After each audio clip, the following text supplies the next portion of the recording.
Ladies and gentlemen, welcome back to another episode of the 505 Podcast.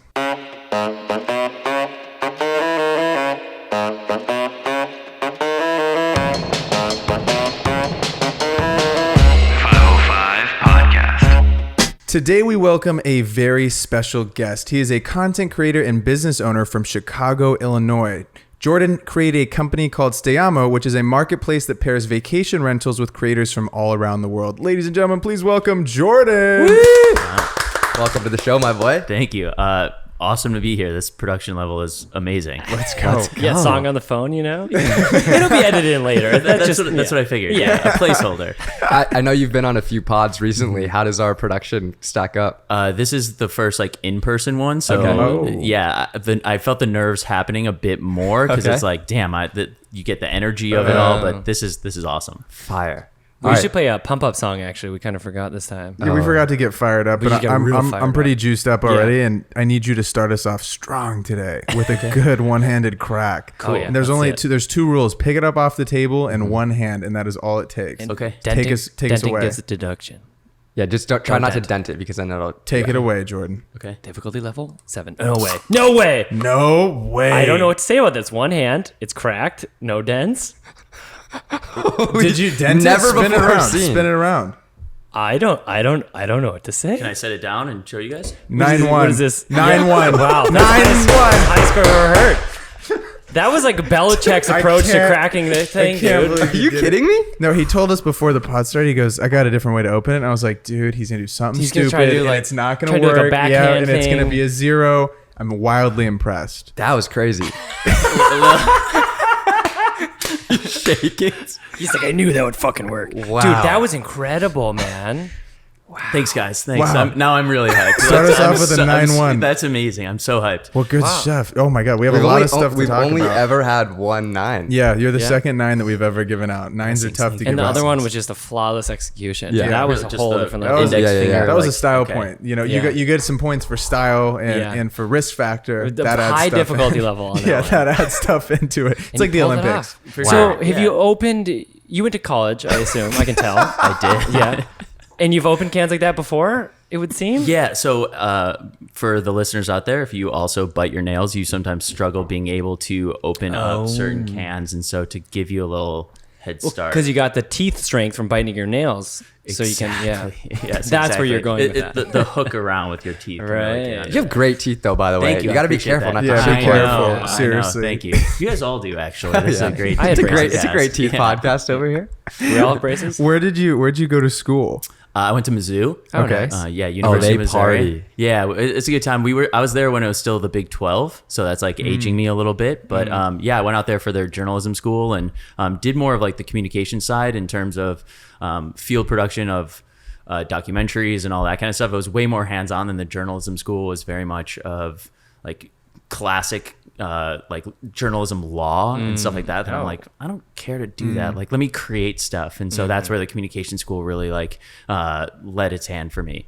Were you making stuff in college, or when did you kind of pick up the camera? Because we went and we've checked out your socials. You're big on social media. You've been posting a lot of stuff on TikTok, a lot of stuff on Instagram. So when did this kind of love for content, kind of jump into your life? I'd say it started all the way back in high school, actually. Okay. As a sophomore, I took a TV communications class, and that was the first time I got my hands on a camera as well as like an editing software. And so being able to get that at such an early age, just those editing softwares make sense in my head. So I've always been able to create and do that kind of stuff. And so junior and senior year of high school, I had an independent study that was doing like a sports broadcasting, like being on ESPN as like an anchor was the dream for me from middle school and high school. So to work towards that was definitely a big focus. And so that's where it all like kind of started for me. So then going off that, like, how did you grow your Instagram? When did you like get into that? Yeah. So that's like 8 years into my career at that point. Oh, really? So yeah, in 2016, I was head of digital media at a production company.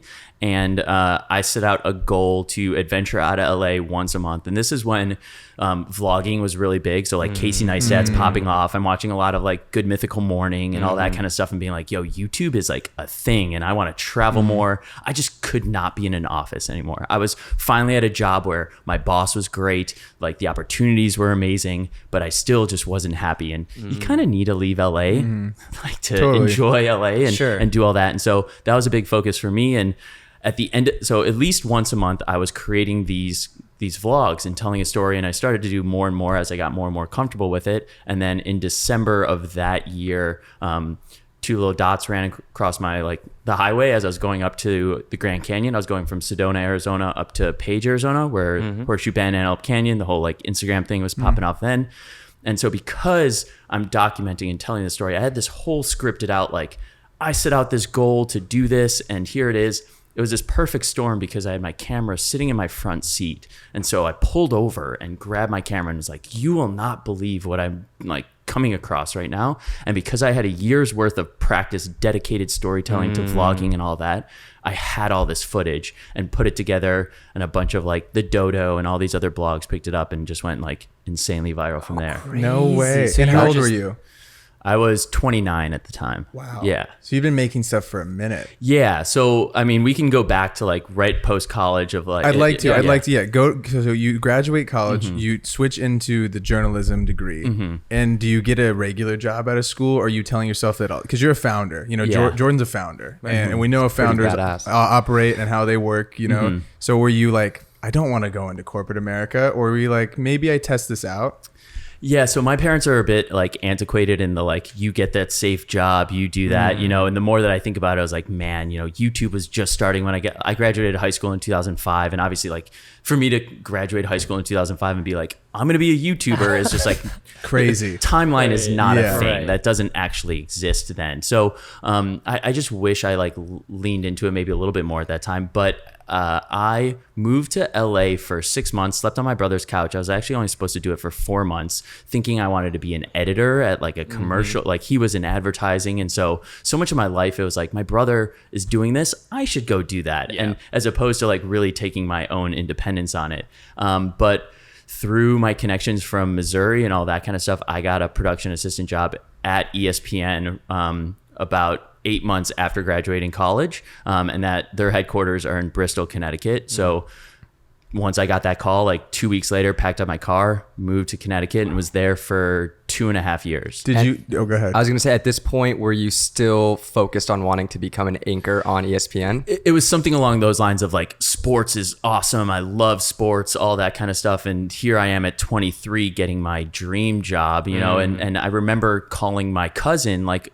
you know, probably like 4 or 5 months into the job being like, I can't peak here. Like being 23, getting my dream job, I have bigger fish to fry. I can't just be like, made it, cool. Because when I first moved to Connecticut and I'm getting introduced to all these other production assistants, and it's like, how long have you been here? I've been here 3 years. I've been here 5 years. And I'm like, we're starting and we're at the same spot. Like I cannot be a production assistant 5 years from now, let alone 3 years from now. Like, not a chance. Also, wanting to become a sports anchor, like that is a grind. There's only a handful of like Stephen A's out there, right? Sure. And when you're first starting out, it's not like you're covering Game 7 of the NBA Finals. You're Right, covering like that random high school or college game for Division 3, and you really have to work your way up. Exactly. It's such a different way of working your way up. Of you have to be in middle America in Wichita, Kansas, calling that high school game. That then you get to go to Wichita State and get the Shockers, which happen to be a good basketball team every now and like. It's such a slow, small grind for that.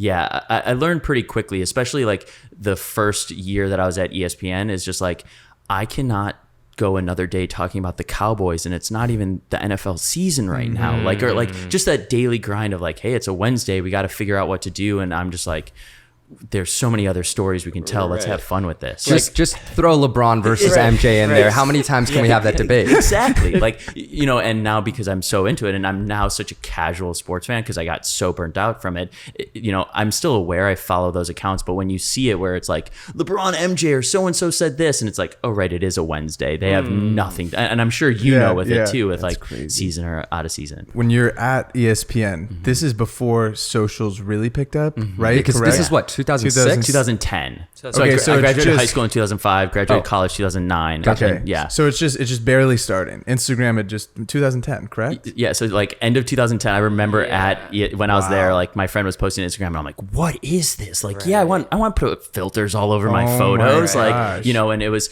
Twitter was kind of like just people were figuring out what it was, and then Facebook was like the end all be all social media platform, and that was and like I guess YouTube was like kind of there, but like not kind of, but like ESPN was definitely not tapping into that by any means. Right. Did they even have an Instagram? Eventually they did. So like I was telling you guys a little off air. So what got me onto the social team, and I was the first social like bring on to the team that they were creating. So like I like to say I was like the first social media hire at ESPN. This was early on, is that I was photoshopping athletes into like movie posters and doing certain things like that and sending it to like Sports Nation producers, First Take producers, and just being like, I don't know where this lives, but people are gonna love this. Right. Like, like doing Star Wars and having it be like, this is when LeBron was in Miami, and then having like Kobe reigning, and like I have these photos where it's just like people will just like, it's just pop culture with sports. It just makes sense. People would And so- consume this stuff. Right. Yeah. And so they brought me onto the team, and the first project, they're like, okay, pitch us ideas right now. And I'm like in this room with like these execs. And so this was when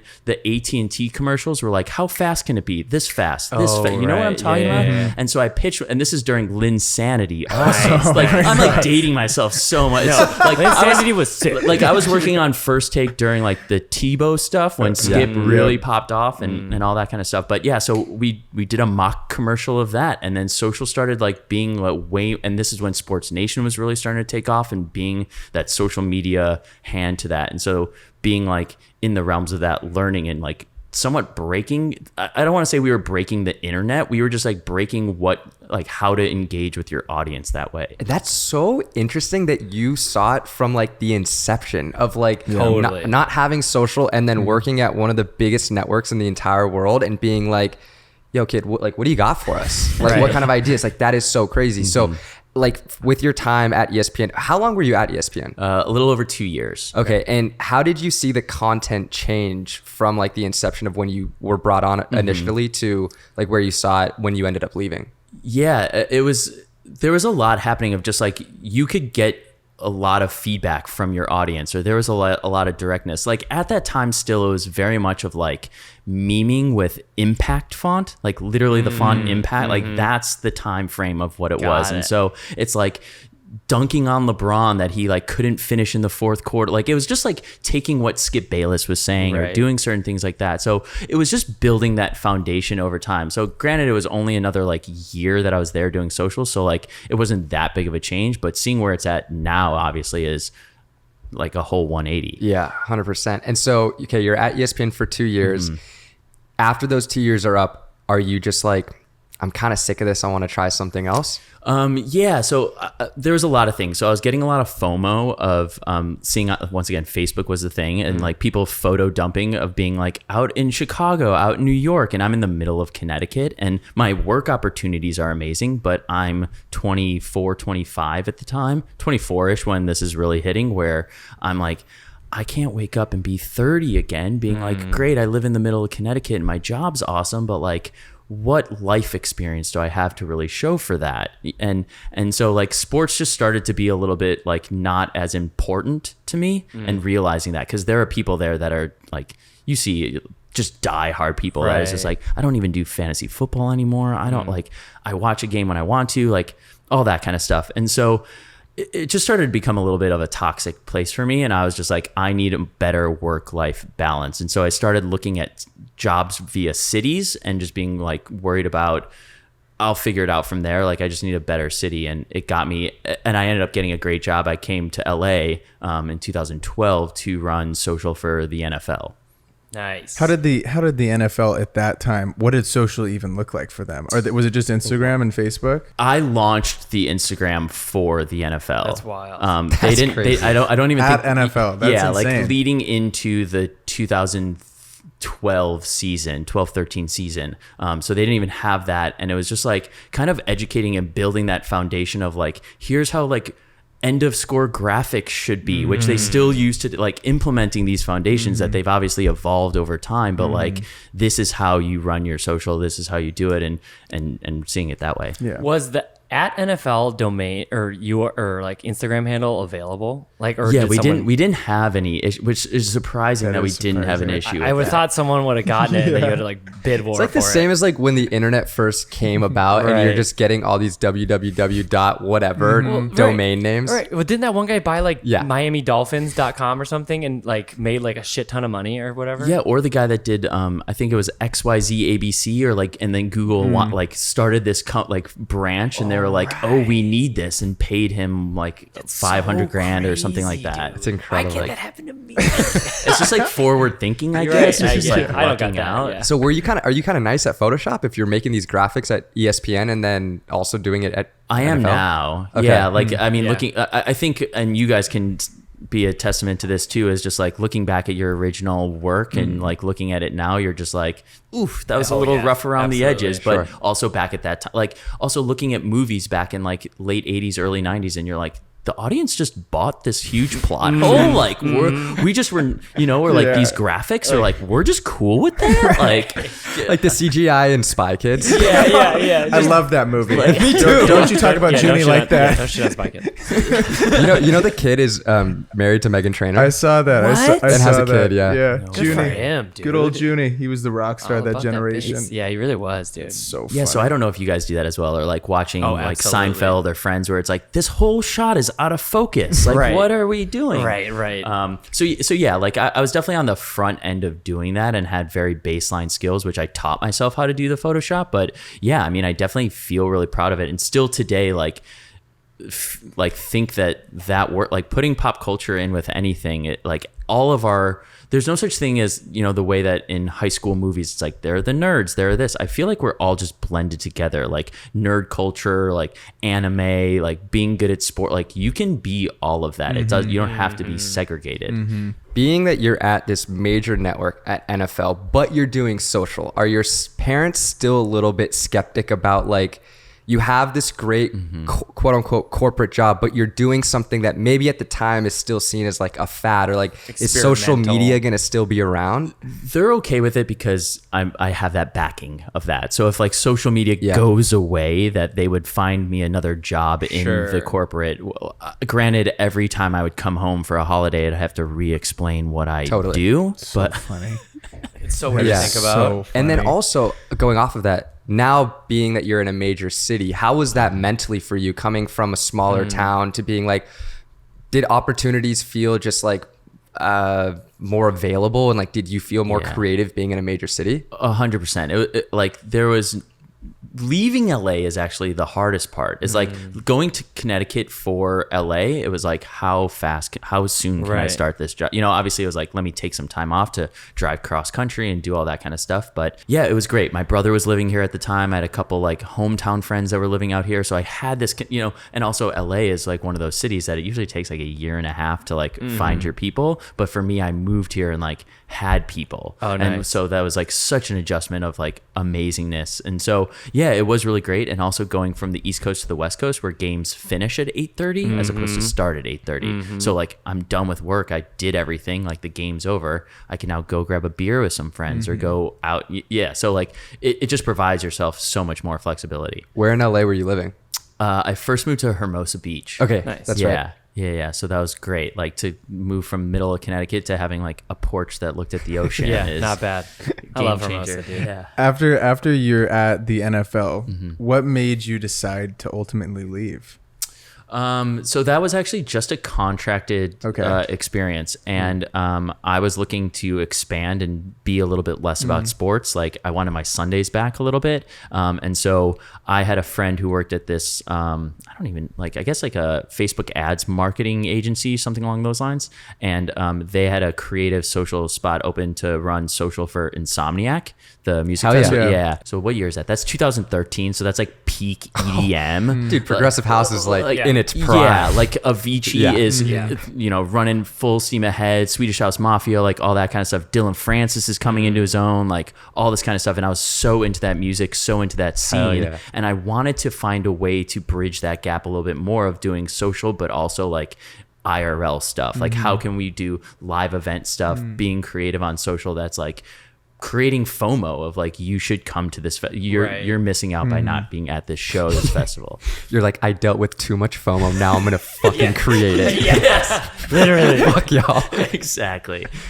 So yeah, that was super cool. Like, and I remember my brother is super analytical with stuff. He actually started a company called Cave Day, shout out Cave Day, where it's all about focused work. And so he was always like making lists and like spreadsheets of stuff. And I remember I did a map where I think like 15 or 20% of my time spent that year was like seeing live music. Amazing. Like I did the map, all that kind of stuff where I was like, this is really cool. Like, you know, this is when infographics are really cool too. And just like, how can I showcase that? And plus, if you're working for Insomniac and getting to go for work to these live events, you're getting all access. Yes. How fucking sick. Yeah. Getting to meet all the artists. It was great. It was super cool and definitely a unique experience. And so, yeah, that's where that transition took place. And then after the festival season, there was a little gap. It didn't end great. And listen, for everyone listening out there, like, truthfully, I got fired, and it's okay to get fired from your job. Like, you know, I've been talking to a lot of friends who get fired from, like,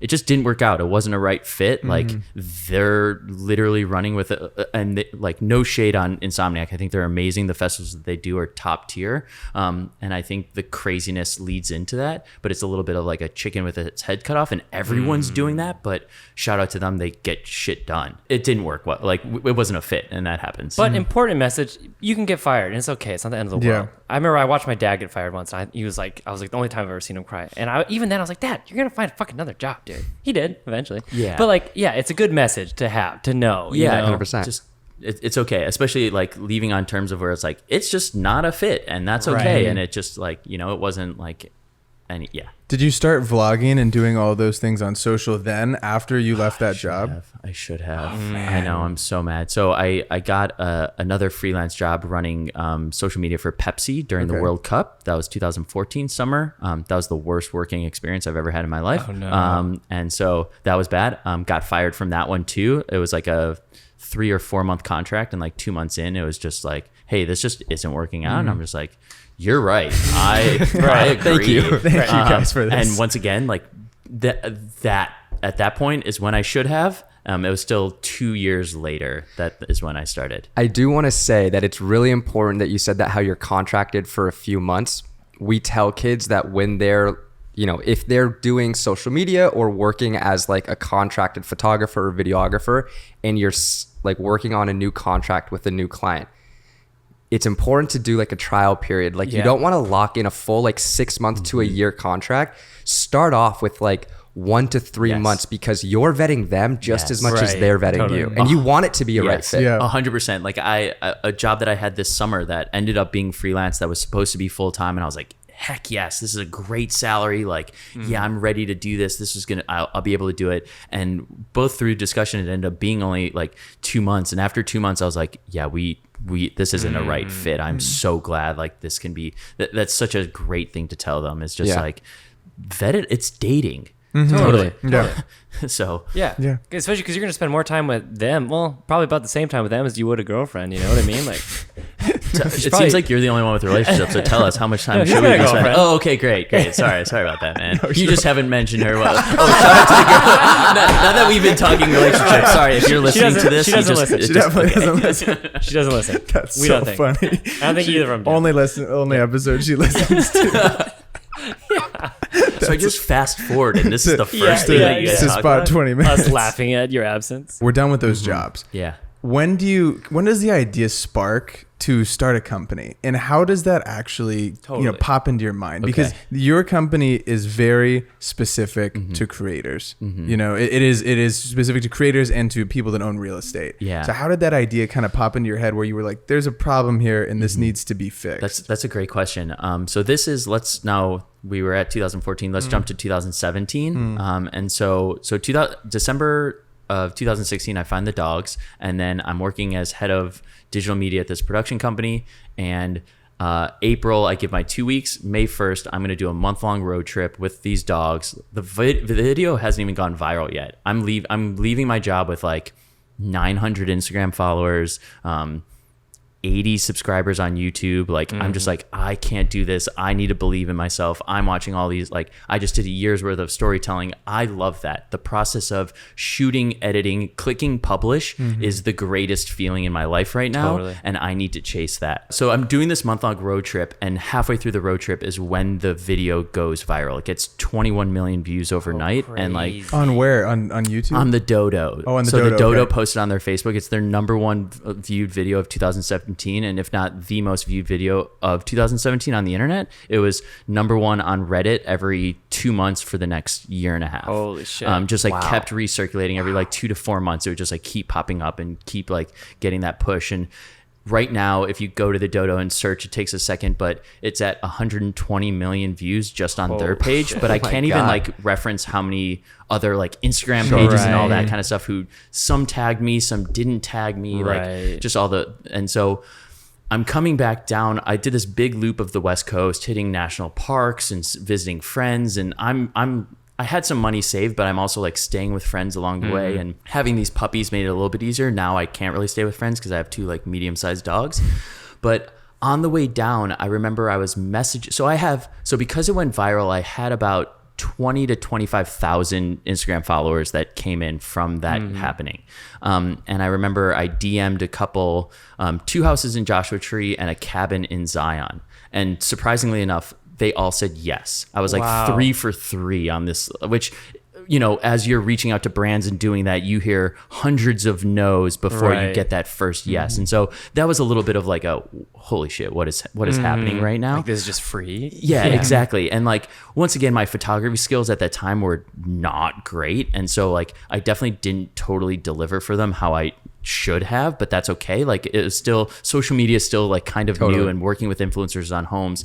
But I remember, and I hate calling, I'm not an influencer, by the way. This is like content creator. Let's go with that. There it is. I speaking of that, I recently like was watching a podcast, and they were talking about the difference between an influencer and a content creator. And they were saying that a content creator is someone who does something like photography or video and posts their work on social and has a following because of the work that they post. Yes. An influencer is someone who like their main source of income comes from posting on social media. Interesting. I do like that. Okay. Which I think is super fair. Yeah, that's fair. The way that I'd be curious to hear, going off of that, of what you guys think, is that I think an influencer is someone that goes, hey, buy this, and people buy it. Right. Like, for me, I'm just like, hey, they're willing to pay me, and this like covers my rent for the next 2 months. Like, please, and like, please click the link in my bio. Please, and then the brand comes to me and they're like, cool. So how'd the analytics go? And I'm just like, send, and like feeling really bad. So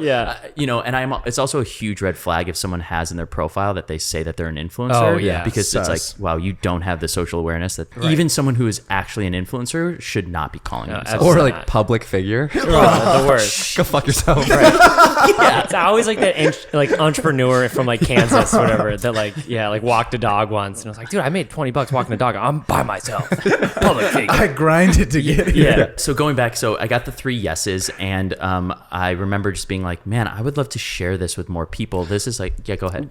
Well, okay. When you reached out to them, like, what are you saying in that initial reach out? And like, what were the deliverables? Was it just like, hey, I know how to shoot, I know how to use a camera, I can shoot real estate, like, do you want some photos in exchange for me staying at your place for free? It was essentially that. I don't even think I like BS'd the fact that I know how to shoot real estate, because I had never shot real estate before. I was just like, hey, I have cameras and I have a drone. Like, do you want some photos? And just like a bit of fake it till I make it, of just like, hey, do you want this stuff for that? And like, hey, I have a social following, so I'll like post about your house. And I think the cabin in Zion didn't even have an Instagram. Wow. So, and he was just like, sure, I think this is a cool idea. And him and actually the guy in Zion is where the idea came about. He's like, I know a bunch of other property people. There's opportunity. Like he kind of saw this opportunity funny. where I was just like, you know, you're kind of right. Right. And so that's kind of the inception of the idea, truthfully. Shout out, I think his name is Brad, maybe? Brian? Brad. Something like that. Brad and Brian. But yeah. There it is.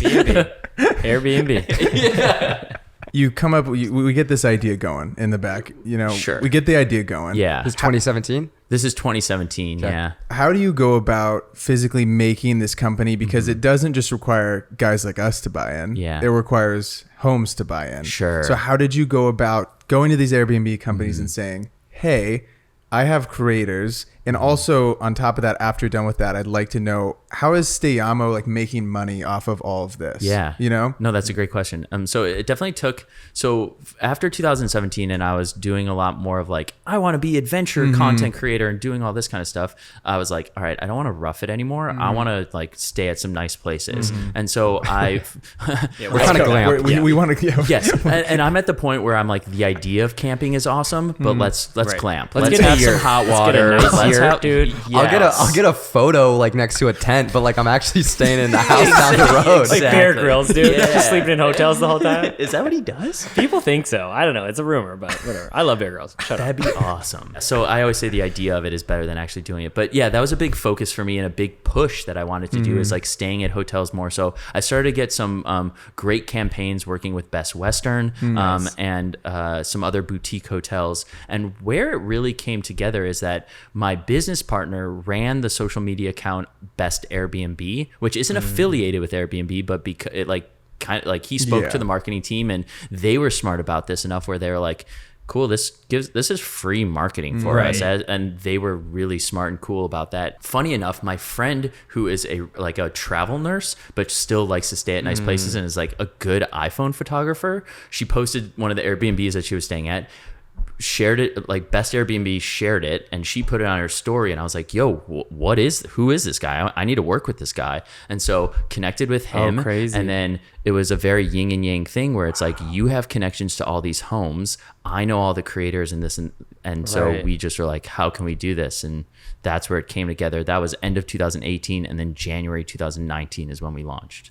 Got it. Oh my gosh, incredible. I mean, so Kostas and I, our second time ever meeting, we stayed at a Stayamo. Yeah. And that was where I made my first digital product at the Stayamo house. Yep. It was crazy. So Kostas helped us. What was it? It was a course. I was making a course at the house. So like I like taught some stuff on cinematography or whatever. And then Kostas and I... He was scamming kids, trying to tell them how to make videos. Pretty much. And then Kostas and I took Kostas' content of the house to provide to the house. Okay. So it was fun. It was. Are you still connected with him? He's the man. You have to, the guy who manages those properties. Oh, really? Because I was just in Joshua Tree for a week, and he's like, anytime you want. Well, granted, because Stayamo's mine, and I know how to like shoot houses now and do lifestyle stuff. But like, especially the LA like conversion, he's like, he gets it, and and we can talk more about that. The people who get it and don't, but like. That's such a TikTok phrase, but the homes that get it. If I remember correctly, I was in contact with a woman for the properties. Okay. But yeah, that's where me and Braden like Crazy. really became like good buddies, because before that we had met. I went over to his house. I was on his like old podcast that he used to have, and then we just like went out and shot.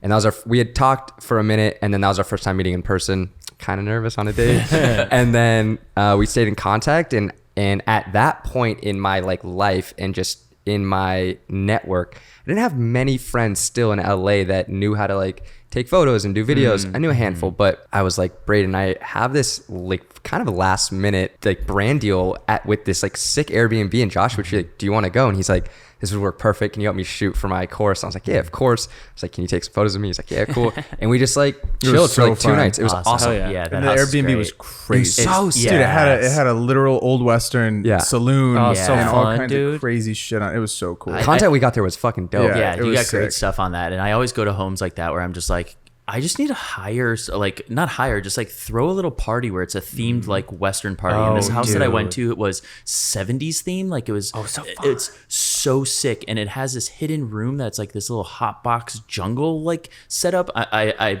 filmed all of it, but just going to those homes and being like, can I just get a group of like 10 people that are just down to like, that's like the fun side of it for sure.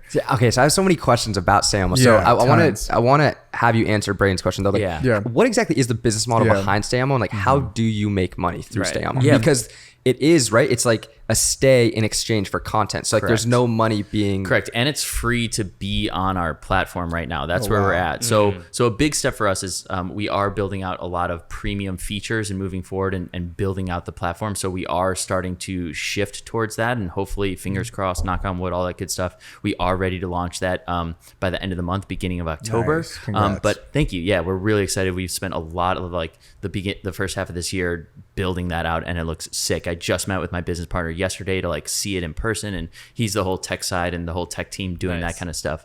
Another thing that we do is help manage the social and the collaborations for these homes. So that's a hand for us. And listen, our overhead's really low, and I think it was really important for us to be a free space to plug those holes, figure out where the holes are in this, because if you start charging people on the early end and people aren't responding, or like you have a bad collaboration and people are like, hey, I'm spending this, give me my money back, or like I'm going to talk bad about it. But I don't know if you guys have mentioned this too, is like sometimes creating free work for bigger opportunities. And so that's what we were really hoping for. And once again with the pandemic and all, like that's a whole other thing. But yeah, I think just poking the holes and being like, here's what the homes want, here's what the influencers want. Let's go back and forth and like ride this out until we're like, we understand what needs to take place now. That's so smart. Something, I guess, relating it to what we're doing here with the podcast is we've always said that like we don't make any money off of this podcast for the time being, and we never will charge this. This is just like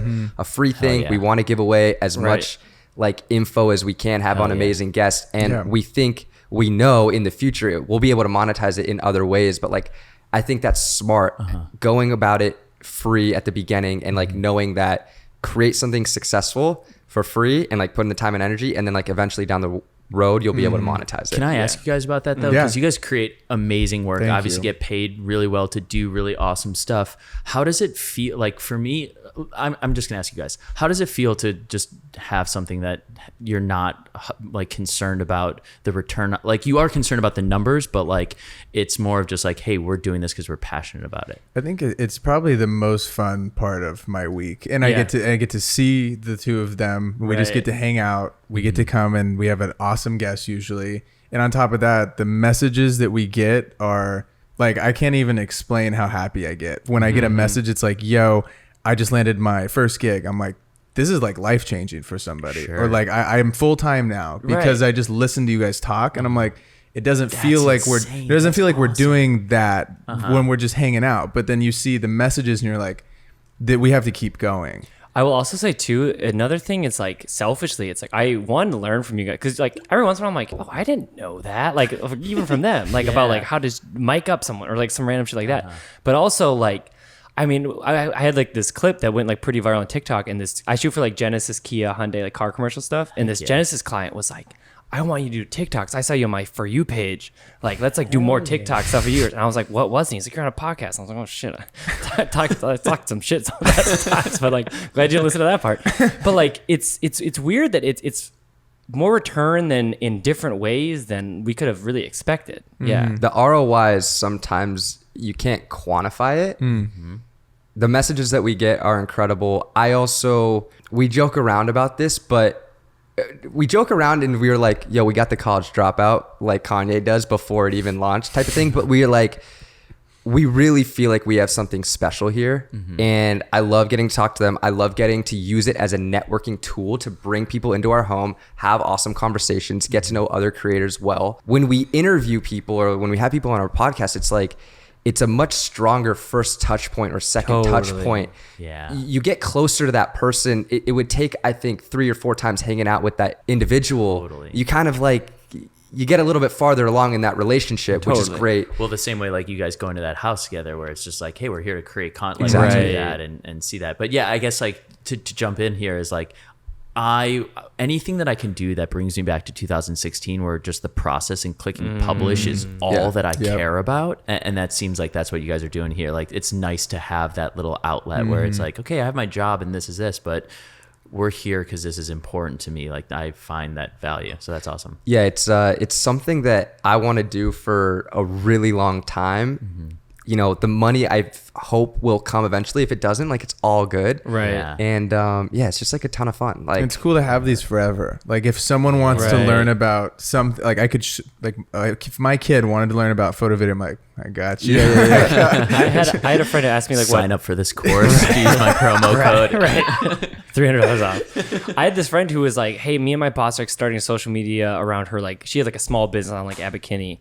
And she was like, well, do you know like what I should look into? And I'm like, oh, just like look up episode like 18. It's like camera, you know, which camera you should buy when you're in this tier. And then watch like 21. It's about like, and they did. And they were like, we watched them together and it was super helpful. I'm like, that's crazy. I was kind of like, yeah. also selfishly, having a longer form piece of content like this Yeah. allows us to stay consistent on social and grow our personal brands. And so there is a little bit of like, You guys do a great job reason. about that. By Thank the you. way. Shout out our buddy, Shout out Keon. our and intern listen, Keon. if you guys haven't subscribed right now, you need to subscribe because Keon hasn't eaten in like 3 days. Right. So I really need you guys to go subscribe because if it gets to a certain subscribers, I'll give him steak tonight. Like but it if it too. doesn't, he's Right. not getting You're any right. food No more for the food. next 4 Yeah. days. So He's please, been Five-star take a review. screenshot, lob it on your story. Keon's not eating.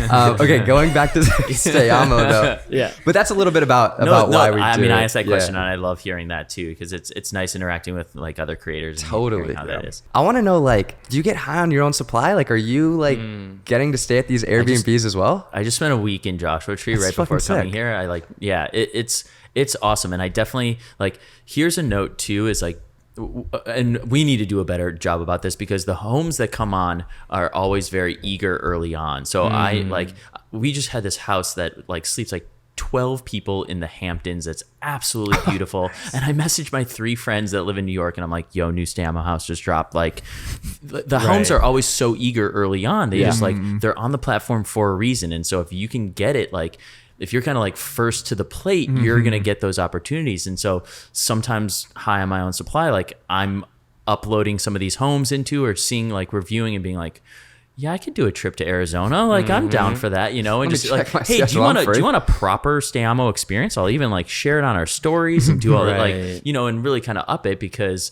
selfishly I want to do it, but I also want to make the business model look good and let them know because and we can talk about like the homes that get it are also the creators that get it knowing and Yeah, we let's get into definitely this, need to yeah. talk about that. So like interacting with them and being like, here's the kind of like deals that you need to be quote unquote cutting with them, or here's the deliverables that you should be expecting from this, and the strategies that we are trying to implement for both the homes and the creators. So do you talk to, when you get a new house on, do you talk to the owner of the house and say, hey, this is typically how a deal goes, or this is what you should be expecting from a creator, this is how to talk to a creator, this is usually how a collaboration goes? Yeah, so we do have like an onboarding little sheet. Not everyone like always reads it or whatnot, but like there's definitely ways to do it that benefit it. When onboarding, we try to give them like best practices as best as we can, but not everyone's just kind of clicking through and being like, yes, accept this and that, and then you're just like on and engaging. Okay, so talk to me about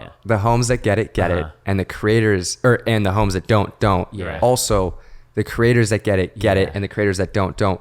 Walk me through what a successful partnership looks like. Of course, yeah. So for a home, it's once again this goes back to being like an influencer versus a content creator, and in this like collaborative space with homes, you need to be a content creator. The odds of you being an influencer where someone like, so it builds off of it. And so the homes need to understand that every like quarter you need to have a content creator come in and spice up your content a little bit, make it look nice. And there is value when you have an available Monday through Wednesday open, Tuesday through Friday, even if it's 3 nights of just like, hey, this person makes great photos. I love like how their profile looks. They're so like, you know, and if they reach out very professionally and are like, here's my portfolio. And it's like, wow, this is great. And so the homes that understand that, as opposed to being like, well, can you cover the clean? Like, it's okay to sometimes, once again, like doing free work is like, usually these homeowners have 4, 5, 6 homes that if you crush it and pay the cleaning fee on the front end, where it's like, okay, it's $150, but you and 3 friends go and split it,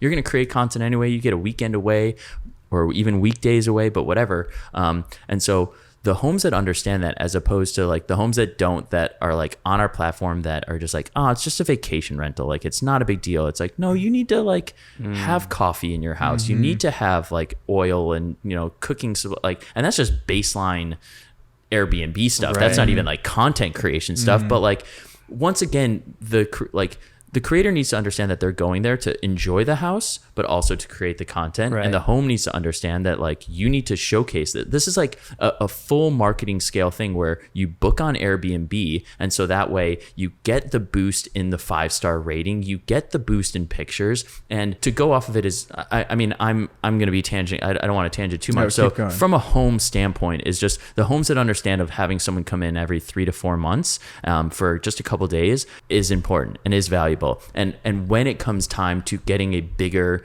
influencer in there, content creator in there is major value. So early on in Stayamo, we had Fun for Louie stay at one of the houses. Hell yeah. Yeah. So he's go ahead. No, you talk about like the early days of like vlogging and travel vlogging. I forgot about Fun for Louie. I used to love his stuff. And he was one of like the OG, like true travel content creators. He's always on Bikini too. I always see him. He lives out there. He's buddies with one of my other friends, so I've got to meet him like a couple times. He always forgets that I met him before. But he's a big dude. And so him and his crew went out. So we were like super hyped. He has like 2 million on Instagram. His friends all have like 160 all verified.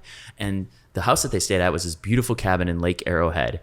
And they drove so much traffic to the house, but the house's Instagram page looked like shit. And so it didn't maintain those followers. And this is a long game when it comes to booking out. It's where's this house? How much does it cost? Is it available the weekend that I want to go? Like all this stuff that is a slow burn. And so the strategy that we're implementing is for these homes is get some small creators in there that are willing to hustle for you, create amazing stuff, have a beautiful Instagram page, have a beautiful Airbnb, put people in your shots. So many like how many times you go to a hotel and you're like, this room is way smaller than I expected. Yeah. And so if you can't put context to that, as well as people are such a copycat, people aren't creative. The majority of people aren't creative. And the amount of times that you are like, I want to recreate that shot. I want to recreate that in that home, in that corner, that specific experience. And now that video is becoming more and more popular, it's like, I want to create this whole I want to create FOMO of like, you need to have this experience at this house. And the homes that understand to apply video and,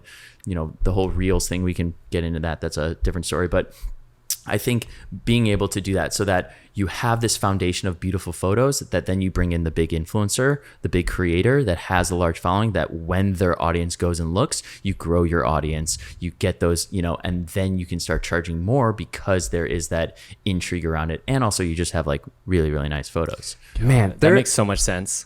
And it makes so much sense. And you're thinking about it in a way that I didn't think about it because I was always coming from it from the side of being the creator, not owning the home. Yeah.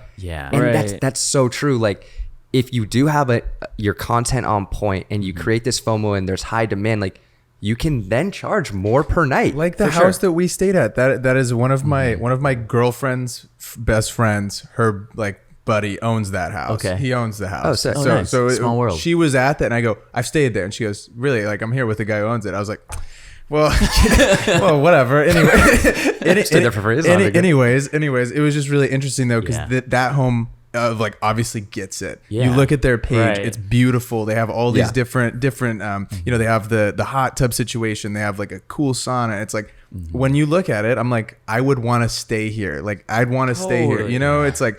It's crazy. The FOMO part is so funny because we did stay there, and then like Matt Como and Jeremiah, that one blonde kid, they all did. Dude, I just met with him yesterday. That's so funny. That's and they posted a bunch of content from there. I'm like, man, they made like. I want to go back. Like, dude, like I got FOMO when I stayed there already. They had more fun than we did. No, for sure. I feel that too. Looking at the home, be like, no, I stayed. God, so I got to go back. I know how to create stuff. Funny. But it also goes back, and I'm curious to hear like your video going viral. If you had other videos of your work, and if that brought it, you know, like you have this Genesis video go viral of like car stuff, and then seeing that the way that like. The dog video going viral, and then my whole page is me traveling with my dogs. People know what they're getting themselves into to grow. Really good point. Really good point. Yeah. I mean, it was a clip on TikTok. It was about my girlfriend and I sneaking into a restaurant. Nice. And I thought maybe some restaurants are gonna reach out, you know. That didn't happen. But like all of the videos I'd posted below, which are like car videos or like stuff I did with they got a lot more views, definitely. And I did get a few more DMs like, hey, like I saw this like hiking video because I do like nature stuff too, like. Cool. Like what is that? Like I got a few stuff like that. So you just never know like where that stuff is gonna lead to, even if it's not related to just a podcast, but like the actual videos I make. Yeah. Two things going off what you're saying too. The slow burn is so important because oftentimes when you do a brand deal, right, it's like you have a link in your story and you're sending these brands this your analytics, and they're basing their ROI off of like how many products were directly sold over the course of 24 hours that your story was up or when you originally did your post. Vacation rentals is a different game because the likelihood of someone seeing that post and booking the vacation that day probably non-existent for the most part, right? Yeah. So the homes that don't get it, that are just like, cool, so we'll put a link in your like description and this and that. I'm just like, dude, you're setting me and you up to fail. Like it's just not. That's not how this works. And so we can shift over to like the creators that don't get it or that do get it. And I think. I was thinking of putting it together a TikTok about the marketing of like the 3 things you shouldn't say when reaching out to these homes. Tell them loud right now for the people in the back. Number 1, remove birthday. If it is your birthday, they don't need to know. They don't. This is a business transaction. Awesome, congrats! And no other city in the world loves birthdays more than LA. Like the amount of times that like birthday month. I can't come. I have my friend's birthday. It's like, wait, you don't want to come to Joshua Tree because you want to get drunk at the bungalow? Like take them out to dinner on Wednesday. Like what are we doing? So there's that. Like I like any personal stuff doesn't matter. Like this is someone's property. This is like you are trying to create a business like overlap. The word party also just like not good. Unless it's this is the one caveat where you're like, hey, if the home is known for having bachelorette parties, like because there are some homes that the big demographic is like Palm Spring homes and things like that, where it's just like, hey, we want to shoot this bachelorette party like scene for you, or it's that's okay. But like any other kind of party word, I was trying to think of, I didn't have this totally fleshed out, so this is like a fail on my end. So that's why the TikTok isn't out yet. But I guess just like something along the lines of like anything personal, it doesn't matter. Respect this person's home. I know, respect yourself as well in terms of like what you want to deliver and all that kind of stuff. But because once again, that house that wanted to put the link, he's like, cool, I also want 100 photos. And I was like, no, I'm not going to go out for that. Like I can't, I don't even want to send someone out to go shoot that, because that's just obnoxious, disrespectful. Like, what are typical deliverables that they like ask? Yeah. So you posting on your page is just an added bonus. Okay. So if you get paid from a brand to post stuff, like, okay, like understand that this home is probably going anywhere from $500 to like $1,000 a night or something along those lines. Some houses on our platform are a little less than that, but like there are those super nice homes. So find that balance with it. But I do think saying you're going to provide like 10 to 15 photos and then over delivering, like giving them maybe 20, a way to make more money is to make money off of this experience. If you want as well, is say that you're going to give them 10 to 15 photos, send them a folder of about 40 to 50 and be like, hey, you choose your 10 or 15 favorite. They choose it. You go, okay, great, deliver it. And then be like, hey, if you want the rest of these, I charge X. And if you want to, like, I'll even cut you a deal because we had so much fun. Would love to come stay again. Great. Here it is. So you're making a little bit of money. Yes. Yeah. And showing that. And you build a relationship with them. Exactly. It's give and take. Yes. And so they know. And so there's definitely strategies of those. Those are some really smart influencers. And once again, you have to kind of grind early and build out your portfolio and showcase that you can do it. So taking a free home from time to time that's convenient for you to go to, that then you're like, okay, cool, I charge for this. And these homes are making good money, so like they're willing to, like, there's wiggle room here. I had a question for you, and I think you probably were going to ask this about like what is it like for someone who's not a travel photographer or a travel video person? How can they get into this stuff? Because there's a ton of people listening. They're like, yo, I want to do, like Mayor, who has been to God, his stuff is cool. MEIR. yeah. Yeah. Okay. He's a beast. The guy's like beast travel dude. Sure. So how can someone get to, and that's like, I'd call that top tier, right? He's a top tier travel 100%. dude. He makes really cool shit. It's beautiful. How can someone get to a point where they're like, hey, I live in Kansas, but I want to become a travel influencer. I want to become a travel content creator. Yeah. How do you even take that step to do that? And what would you recommend? Of course. Yeah. I mean, honestly, I would say he's like a high level house. Yeah. He's not Totally. even travel. Like, cause Totally. like I kind of think a little bit of like, do you travel? I think he's now like Jack Yeah, Morris. Jack. Like, yeah. So he was crushing it on the early end too, and like popped off like Hideout Bali and all that other stuff. And so you just in any situation, you have to start off small, and there's no problem that you're not this big grandiose adventure content creator. I think if you go with a friend or even by yourself, there are times I've gone to houses by myself, set up a tripod, and you just kind of move around and shoot with that, and find a house locally. And if you can, like, you have to pay a little bit sometimes, like, but you're investing in yourself. Remember that you're doing that. And so I would say don't feel like pressurized that if you want to start shooting nice homes, that you also have to like road trip the United States for 6 months and do this. Like there's a guy, Levi Kelly, who does amazing work, and he's based in Ohio. There are some of the nicest homes. Like the homes that he consistently puts out, I'm like, I want to stay there. And I'm like, but it's Central Ohio. I don't want to go to Central Ohio. But he has found his niche where like these homes are stupid beautiful, and he absolutely crushes it. You have to find your space. And so I'm sure that there are really nice homes in Kansas. I'm sure there's really, like, the United States is absolutely beautiful. The world is absolutely beautiful. You can find spots, and even just invest in yourself, and kind of go from there. Build out your portfolio. Do you have like say a content creator that wants to get like a free stay at a house through Stay Amo? Is there like they have to have a certain amount of followers or like anything like that? So that's a great question. Is that so we have over 600 homes worldwide and over 2,000 influencers worldwide, but we have an application process that is like manually reviewed on just making sure that the quality of the content is there. We were really strict early on that it's just like you have to have X amount of followers that has an 5+% engagement or something along those, like, it had to, and I still look through certain stuff, or the person who like checks it out is still checking to make sure that you're not like at 65,000 but 200 likes a post, and it's like something's up here, and your photos aren't that great. So we're being a little more lenient now, because there is importance of just having like different lifestyle creators and people who can like make you interested in the house. But truly the value is providing the homes with really nice photos. What you post on your page is very, very minimal. Like to put on a story or doing something like that, it's just like, okay, that's interesting, that's nice, but like once again, it goes away in 24 hours if you didn't see it, or that kind of stuff. So there's no like you need X amount of followers, and we are branching out into doing more of like a photographer focused category of creators. Shout out to all these creators out here who don't have a large following but still make awesome stuff. Like, don't be bogged down that you don't have a huge following, because there's still huge opportunities for you.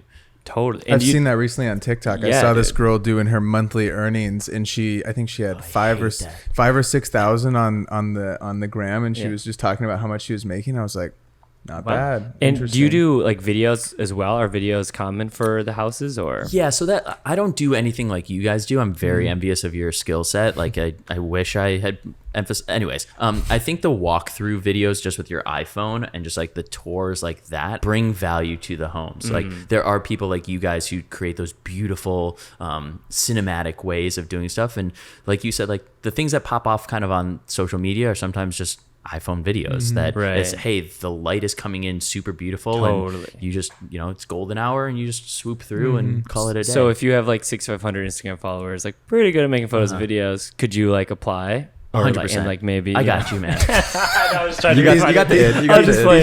He's gonna put a good word I'm for in. sure gonna put it in, but I was also just like, because I feel like there's a lot of people in that like kind of like like her, like you were saying. That's what I was saying though. Like we are like, if you're profile looks beautiful, you're going to get in. We are focusing on the people that create beautiful content versus, because the value of someone who had like, because so many times the homes get burned by creators who the creators that don't get it are the ones that are like, hey, I'm going to give you 5 photos and you're going to get a post. And it usually gets like 10,000 likes and this and that. And like, shout out to the girls who get like 50 to 100,000 likes, but you get those likes because you look really good in a bikini or that dress is popping off. No one cares where you are, but like, shout out to you. There are brands that are about that. Like, we are focusing on creators that create beautiful photography, and there's so many different ones who do lifestyle stuff or do super artsy stuff that, depending on the homes and the locations, that brings value to them. I think it's really interesting though, because traveling as a job, right? Being a travel influencer is such a desired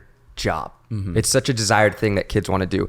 Oftentimes you think, but like, I can't do that. I don't have enough money to buy a ticket to go to Europe or whatever it may be. And you can get to a point where like all that stuff is taken care of, or like you even get paid to go on a trip and stay at a house or whatever it may be, promote. But you shouldn't let your followers dictate or like come up with excuses. Like Stay Amo is such a great thing where you can for free go stay at a house and get that quote unquote travel influencer experience, like without having to shell out like thousands of dollars.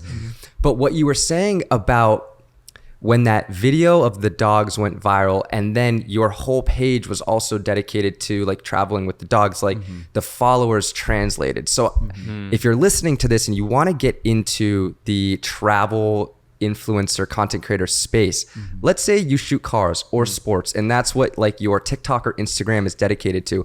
I would advise you to start a new page. And then also, like you were saying, like start local. Like if you're not getting, or if you haven't done a ton of content with like real estate or homes or travel in general, like start local, make your local, like make your house look sick, or like, or like invest in yourself, go stay at a hotel or rent an Airbnb for a weekend and go into it with like the intention of creating content. 100%. And going with your friends, like cutting the cost or doing something like that. And even your video going viral that had nothing to do with cars, they saw your content. And so new opportunity happens from that. I did a stay at this hotel that was based in Denver, who I'd worked with before. And Best Western reached out to me again and were like, we need this for us. Like, and so now I'm back in talks with them. Like, you know, and that's just what happens. So like, fake it till you make it a little bit. Totally. No one needs to know whether or not you paid to stay. That you don't need to be like, I'm not there yet and we paid for this. It's just like, hey, we had a weekend getaway. This is the stuff that we created.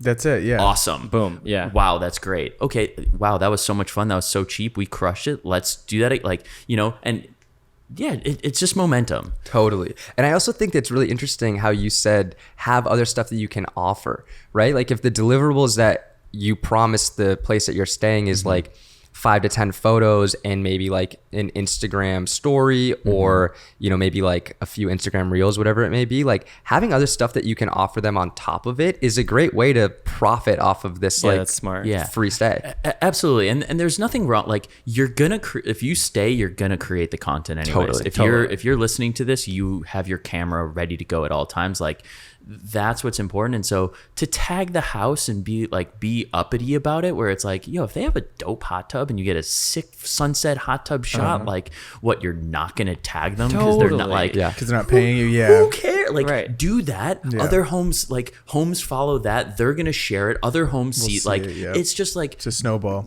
Exactly. Totally. Word of mouth is huge. If you over deliver for this home, all of these vacation rental homeowners talk to other in the area, as well as, like I said earlier, likely have other properties, or this is their first, and they're like, because they're profiting so much and because the market is so insane, they're gonna get other homes. So building that relationship is huge. What's like the future of Stay Amo look like?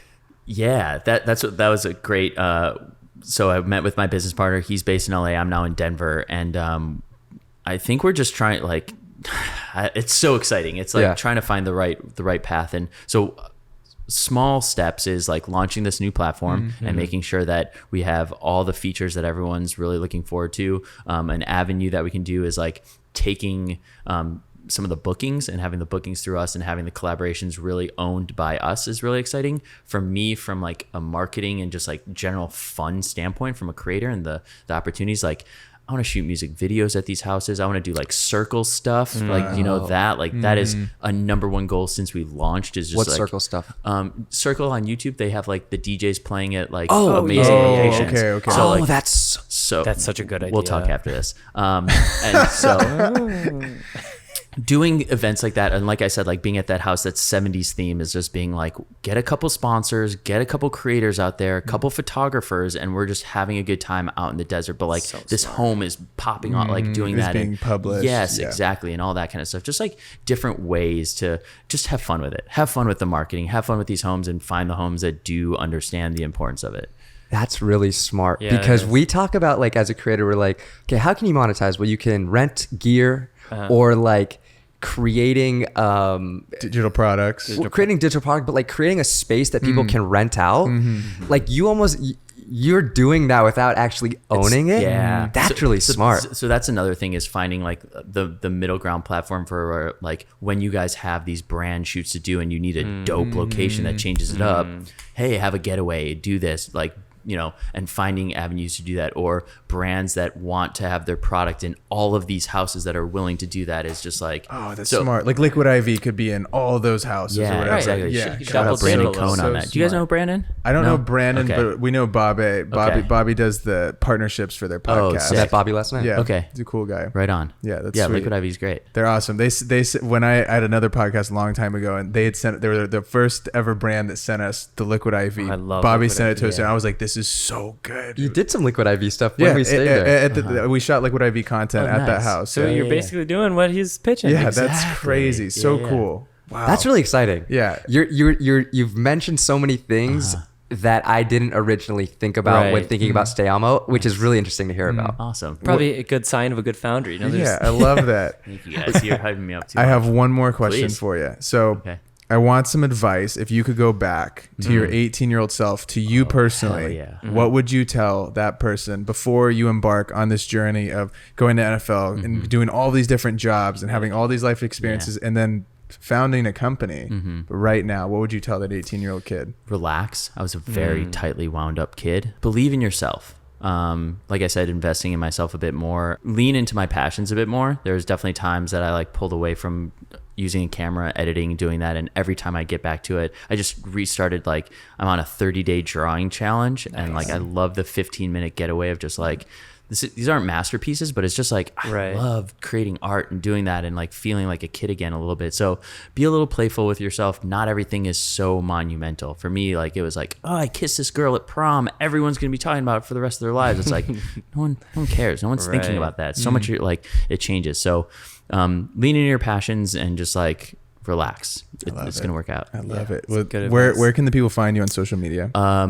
At Jordan Kahana personally, and at Stayamo. We're launching TikTok as well at stayamo.com. And if you want to sign up, stayamo.com. Yeah, you guys are trying to get into that Yeah, travel go influencer apply. content creator space. Go Check out apply. Stay Amo. Let's go. yes. Ladies and gentlemen, thank you for tuning in to another episode of the 505 Pod. Make sure to take a screenshot, lob it on the story, and you better tag Keon or he's not going to eat. And we'll see you guys all next week. Peace. Bye.